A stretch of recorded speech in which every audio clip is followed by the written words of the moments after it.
Hello बच्चों, नमस्कार। स्वागत है आपका लक्ष्य टू एम्स में। आज हम आप सबको सुमित्रानंदन पंत के जीवन के विषय में अवगत कराएंगे। सबसे पहले हम सुमित्रानंदन पंत जी की जीवनी 4 पंक्तियों में आपको बताना चाहूँगी कि सुमित्रानंदन पंत जन्मे अल्मोड़ा के कौसानी ग्राम, 1900 ईस्वी जन्म बरस। गुसाई दत्त बचपन का नाम। प्रकृति की सुकुमार कवि और छायावादी का यह स्तंभ बना। लोकायतन, बीड़ा, पल्लव, गुंजन, ग्रंथि है इनकी रचना। सुमित्रानंदन पंत जी का जन्म सन 1900 ईस्वी में। इनका जन्म स्थान जिला अल्मोड़ा के ग्राम कौसानी में हुआ था, जो उत्तर प्रदेश में है। बचपन का नाम इनका गुसाई दत्त था। इनकी रचनाएं लोकायतन, पल्लव, गुंजन, बीड़ा, ग्रंथि, युगपथ, ग्राम्य इत्यादि रही। इनकी मृत्यु सन 1977 ईस्वी में हो गई। ये ज़्यादा से ज़्यादा अपनी रचना खड़ी भाषा में किए हुए हैं, खड़ी बोली में।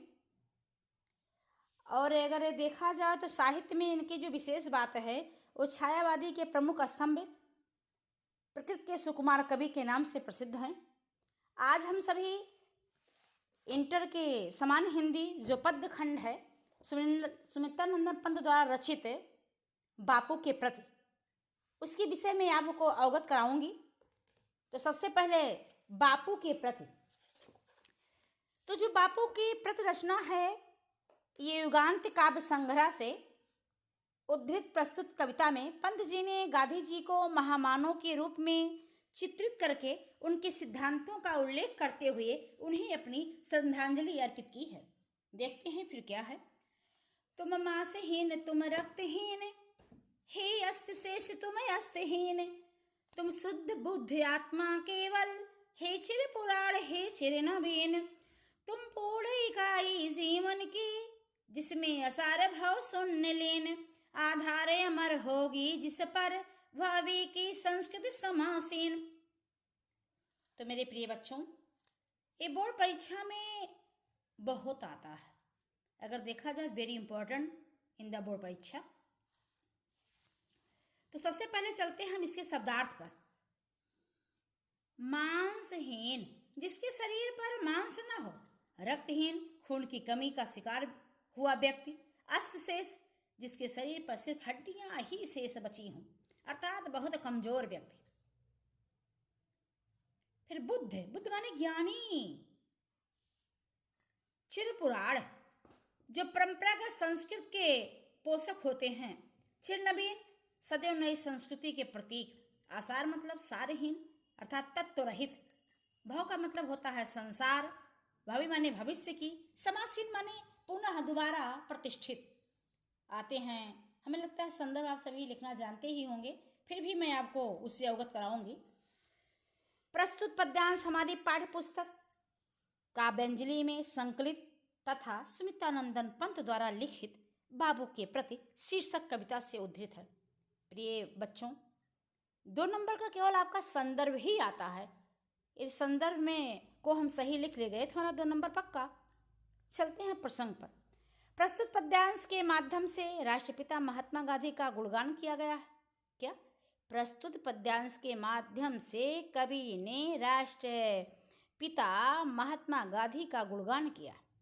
तो क्या किया है आगे देखते हैं कि तुम मांसहीन, तुम रक्तहीन, हे अस्त शेष तुम अस्तहीन। कवि पंत जी राष्ट्रपिता महात्मा गांधी को नमन करते हुए कहते हैं कि हे महात्मन, तुम्हारे शरीर में मांसहीन, तुम्हारे शरीर में मांस रक्तहीन, तुम्हारे शरीर में मांस और रक्त का अभाव है। हे अस्त शेष, तुम हड्डियों का केवल ढांचा मात्र हो, तुम अस्तहीन। तुम्हें देख ऐसा आभास होता है कि तुम्हारा शरीर हड्डियों से भी रहित है। तुम शुद्ध बुद्ध आत्मा केवल, हे चिर पुराण हे चिर नवीन। तुम शुद्ध यानी पवित्रता एवं उत्तम ज्ञान से परिपूर्ण केवल आत्मा हो। तुम पवित्रता एवं उत्तम ज्ञान से परिपूर्ण केवल आत्मा हो। हे चिर पुराण हे चिर नवीन, हे प्राचीन संस्कृतियों के पोषक, हे चिर नवीन, हे नवीन संस्कृति के प्रतीक, तुम पूर्ण इकाई जीवन की, तुम्हारे विचारों में प्राचीन व नवीन दोनों आदर्शों का सार विद्यमान है। तुम पूरी काई जीवन की जिसमें असार भाव सुन लेन। हे आदर्श पुरुष, तुम में जीवन की संपूर्णता झलकती है। हे आदर्श पुरुष, तुम में जीवन की संपूर्णता झलकती है, जिसमें संसार की संपूर्ण असरता को समा लेने की क्षमता है। आधारे अमर होगी जिस पर भावी की संस्कृत समासेन। तुम्हारे ही आदर्शों से देश की संस्कृति का आधार परिलक्षित होगा और भविष्य की संस्कृति को पुनः प्रतिष्ठित करने में भी तुम्हारे ही जीवन के आदर्श महत्वपूर्ण भूमिका निभाएंगे। काव्य सौंदर्य पे आते हैं। आपकी जो भाषा है ये संस्कृत निष्ठ खड़ी बोली है। शैली आपकी गीतात्मक है। छंद आपका स्वच्छंद है। रस आपका शांत है। गुण आपका प्रसाद है। अलंकार विरोधाभास यमक और शिले, यमक और रूपक, विरोधाभास यमक और रूपक। अब शक्ति पे आते हैं। अभिधा है एवं लक्षणा है। लक्षणा क्यों है? क्योंकि महात्मा गांधी के जो लक्ष्य हैं उस पर कवि ने अपना टारगेट लिया है, तो हो गई लक्षणा। आगे देखते हैं। तुम मांसहीन तुम ही हो रक्त अस्थि, निर्मित जिनसे नवयुग का तन। तुम धन्य तुम्हारा निश्वस त्याग, हे विश्व भोग का वर्षाधन। इस भस्म काम तन की रज से जग पूर्ण काम नव जग जीवन। बीनेगा सत्य हिंसा के ताने बानों से मानोपन। सबसे पहले आते हैं बच्चों शब्दार्थ पर। रक्त अस्थि, रक्त मतलब होता है खून, अस्थि माने हड्डी, निमित्त माने बना हुआ, नवयुग माने आधुनिक युग, आधुनिक समय, तन माने शरीर, लिखा गया निस्वार्थ।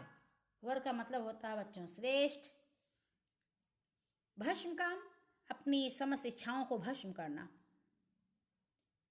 रज धूल, ताना बाना कपड़े बुनने के क्रम में लंबाई व चौड़ाई में प्रयोग किए जाने वाले धागे।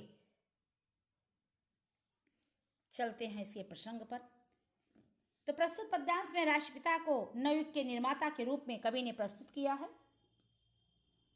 कि तुम मांस तुम ही हो रक्त अस्थि, निर्मित जिनसे नवयुग का तन। पंत जी कहते हैं कि हे बापू, तुम नवयुग के आदर्श हो।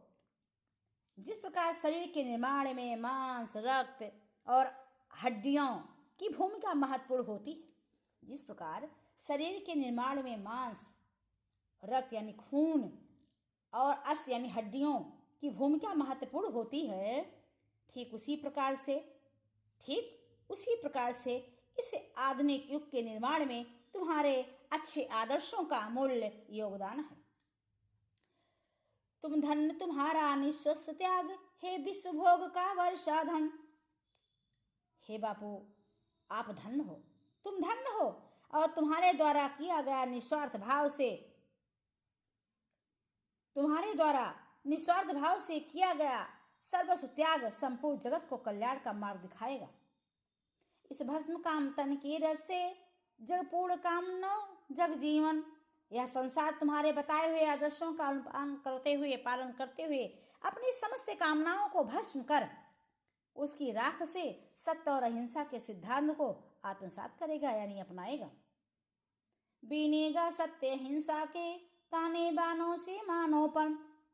जिस प्रकार विभिन्न प्रकार के धागों के मेल से सुंदर वस्त्र बुने जाते हैं, क्या बीनेगा सत्य हिंसा के ताने बानों से मानोपन। जिस प्रकार से विभिन्न प्रकार के धागों के मेल से सुंदर वस्त्र बुने जाते हैं, उसी प्रकार हे बापू, तुम्हारे द्वारा दिए गया सत्य और अहिंसा रूपी धागे से मानवता का सृजन होगा। कहने का आशय है कि संपूर्ण मानव जाति को सुख और समृद्धि की प्राप्ति होगी। आते हैं काव्य सौंदर्य पे। भाषा आपकी वही है, संस्कृत निष्ठ खड़ी बोली। शैली आपकी गीतात्मक ही है। छंद आपका स्वच्छंद ही है। रस आपका शांत है।